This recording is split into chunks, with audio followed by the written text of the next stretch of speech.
So ఈ subject మీ దగ్గరికి వచ్చినప్పుడు what is the convincing point ఈ స్క్రిప్ట్ ఓకే చేయడానికి? నాకు క్లైమాక్స్ చాలా బాగా నచ్చింది. ఓన్లీ క్లైమాక్స్ చూసి ఓకే చేస్తారా? అంటే లాస్ట్ ఫస్ట్ నుంచి వచ్చి అక్కడ స్టాప్ అయ్యి అనుకునేది ఉంటుంది అక్కడ. సో దట్ అంటే ఫస్ట్ నుంచి కూర్చోబెట్టరు కదా ఆడియన్స్ క్లైమాక్స్ లేదు, ఫస్ట్ నుంచి కూర్చుంటారు. నేనే కాదు కదా, ఇంకో నలుగురు ఐదుగురు ఆర్టిస్టులు కూడా ఉంటారు కదా. అలాగే హీరో ఉన్నాడు, హీరో ట్రావెలింగ్ వేరే ఉంటుంది. సో ఆబ్వియస్లీ కదా, నా యాక్టింగ్ వరకు మీరు అడిగారు, ఆ యాక్టింగ్లోనే నేను చెప్పాను. నేను అంటే ఫస్ట్ నుంచి అబ్బా ఇలా ఉందా ఇలా ఉందా అన్నప్పటికీ అంటే నాకు క్లైమాక్స్ చెప్పినప్పుడు నేనే షాక్ అయ్యాను. అంటే ఆడియన్స్ ఎక్స్పెక్ట్ చేయరు అది, అదే క్లైమాక్స్. ఎవరు డైరెక్టర్ దీనికి? సాగర్ శైలేష్. అంతకుముందు ఏం చేశారు ఆయన? ఆయన 4-5 సినిమాలు చేశాడు. రహస్యం 1, 4, 3 ఇంకేమో మూవీస్ 4 మూవీలు అబౌవ్ చేశారు. ఇప్పుడు మళ్ళీ దీంతో పాటు ఇంకొక 2 సినిమాలు కూడా రిలీజ్ ఉన్నాయని ఈ గ్యాప్లో అవి కూడా చేశారు. అయితే ఎక్స్పీరియన్స్ డైరెక్టర్. ఎక్స్పీరియన్స్. ఎలా వచ్చింది అవుట్పుట్? అంటే చెప్పడం ఒకలా చెప్పి సినిమాలు ఒకలా తీయడం మనం చూస్తూ ఉంటాము. సో చెప్పిన దానికి సినిమా అవుట్పుట్ వచ్చిన దానికి నేను ఇంత చెప్పట్లేదు, ఇంతే చెప్తున్నాను. ఇంతలో ఇంత ఉంటుంది. ఓకే, అదే ఎందుకు ఇంతే చెప్తున్నారు సినిమా గురించి అంటే మనం అంతా చెప్పేస్తే వాళ్ళకి ఏం ఎగ్జైట్మెంట్ ఉండదు. వాళ్ళు చూస్తే కదా, అరే లేదు లేదా వాళ్ళు చెప్పిన దానికన్నా బాగుంది, వాళ్ళ టికెట్ డబ్బులు వేస్ట్ అవ్వలేదు అనే మైండ్ ఉంటుంది. మనం ఓవర్గా చెప్పేసామనుకో, ఎక్కువ ఎక్స్పెక్టేషన్ మీద వెళ్ళిపోయి చూసానుకో, అది అందలేకపోతే ఎందుకు ఎక్కువ చెప్పడం ఎందుకు, చూస్తే వాళ్ళకి తెలుస్తుంది కదా. బట్ వెళ్ళి చూడండి, మీరైతే మీ మనీ వేస్ట్ అవ్వదని ఒక పాయింట్ అయితే మేము ఇస్తున్నాం కదా. ఎందుకంటే మనం కొన్ని సినిమాలు పెద్ద సినిమాలు చూసినప్పుడు బా ఎందుకు వచ్చావు అనిపిస్తుంది. నేను అదైతే అనిపించదు. మీకు ఎక్కడ ట్రావెల్ అవుతూ ఉంటారో బోర్ అనిపించదు. ఫస్ట్ పాయింట్ బోర్ అనిపించదు. ఇప్పుడు మనం కొన్ని సినిమాలు పాత సినిమాలు కూడా ఇప్పటికీ చూసినప్పుడు ఎంజాయ్ చేస్తాం. ఫర్ ఎగ్జాంపుల్ ఘరానా మొగుడు అంటే ఎగ్జాంపుల్ చెప్తున్నాను. నేను చిరంజీవి గారి సినిమాలు నేను ఎక్కువ చూసినప్పుడు ఏ రోజు అలానే ఏం లేదు. అంటే నాకు ఎందుకు డాన్స్ పరంగా ఆయన అంటే నాకు చాలా ఇష్టం. నేను ప్రభాస్ గారి ఫ్యాన్. కానీ అప్పుడు టైంలో అంటే చిరంజీవి గారు ఎన్ని డాన్స్ అంటే ఫస్ట్ ఇప్పటికీ చూసేది నేను ఆయనదే. నేను టైం బోర్ కొట్టినప్పుడు ఎక్కువ చూస్తాను అనమాట. అజిత్ గారు, చిరంజీవి గారు ఇలాంటి సినిమాలు బాగా ఇష్టం. ఈ విధంగా శోభన్ బాబు గారి ఫిల్మ్ కూడా ఆయన బ్రతుకున్నప్పుడు మనం సినిమాలు చూడలేదు. సో దట్ అంటే నేను యూట్యూబ్లో ఎక్కువ చూస్తుంటా. ఓల్డ్ ఆర్టిస్టుల సినిమాలు కూడా చూస్తా. ఎలా అనిపిస్తుంది కల్కి ట్రైలర్? బాగుందిగా, మీరే చెప్పాలి. నాకు ఎలా ఉన్నాను ఇప్పుడు ఆడియన్స్కి ఒక లిస్ట్ పడ్డాం అనుకోండి, మనకి ఇష్టం అనుకోండి ఆ హీరో, ఎంత దారుణంగా చేసినా మనకి నచ్చేస్తుంది మన హీరో అని. అలాగే ఉంటుంది. ఏమో హోప్ ఎక్కువ ఉంది కల్కి మీద.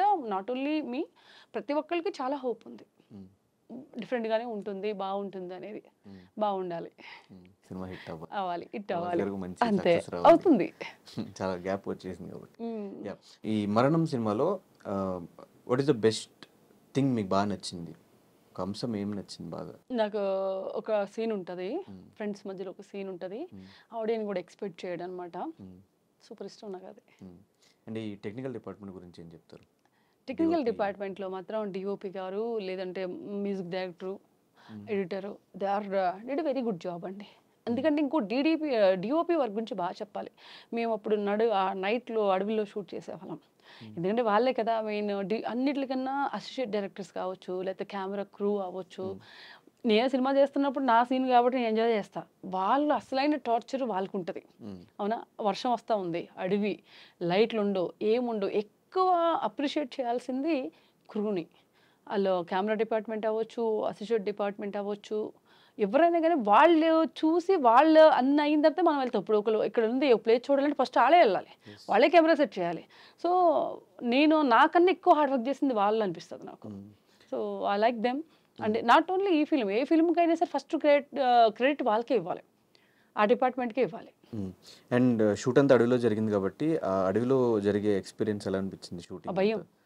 నైట్లు 3-4 గంటలు 5 గంటలకి వరకు ఆ టైంలో 5 గంటలకు వచ్చి తెల్లారిపోయి అప్పుడప్పుడు వర్షం, 3 o'clock 4 o'clock కుయింగ్ కుయింగ్ అని సౌండ్లు వచ్చాయి. అడవిలో అంటే ఏ ఉంటాయి కదా, ఆ సౌండ్కి కొంచెం నాకు అన్నిటికన్నా స్నేక్స్ భయం ఉండేది. మోకాల వరకు గ్రాస్ ఉండేది అనమాట. అవి మొక్కలు అన్నీ ఉంటాయి కదా, అవి గుచ్చుకున్నప్పుడు కూడా హిచ్చింగ్ వచ్చేసేది. అప్పుడు ఏం చేసేవాళ్ళం, కొన్ని రోజులకి నేను 2-3 రోజులు చూసిన తర్వాత మొత్తం ఇక్కడ వరకు షూ వేయడం స్టార్ట్ చేశాను, బ్లాక్ షూ. ఎందుకంటే మళ్ళీ కెమెరా కనిపించకూడదు కదా షూ, ఇంకా అలాగా మేనేజ్ చేసేవాళ్ళం. ఇంకోటి లెన్స్, వైట్ లెన్స్ పెట్టుకున్నా, ఆ పోస్టర్లో ఉంది కదా, అది కళ్ళు కనిపించదు. అది పెట్టుకుంటే బరువు ఉంటాయి చాలా. ఆ లెన్స్ పెట్టుకుంటే అది తీసేంతవరకు కళ్ళు పెయిన్ వచ్చేస్తాయి. అదొక ఎక్స్పీరియన్స్. ఏ అడవిలో చేశారు షూట్? ఇక్కడ చిలుకూరు దగ్గర అటు వెళ్ళాము. తెలంగాణలో షూట్? తెలంగాణలో, అక్కడే ఆ సరౌండింగ్ ఏరియాలో అటు సైడ్ మొత్తం అంతా ఏరియా.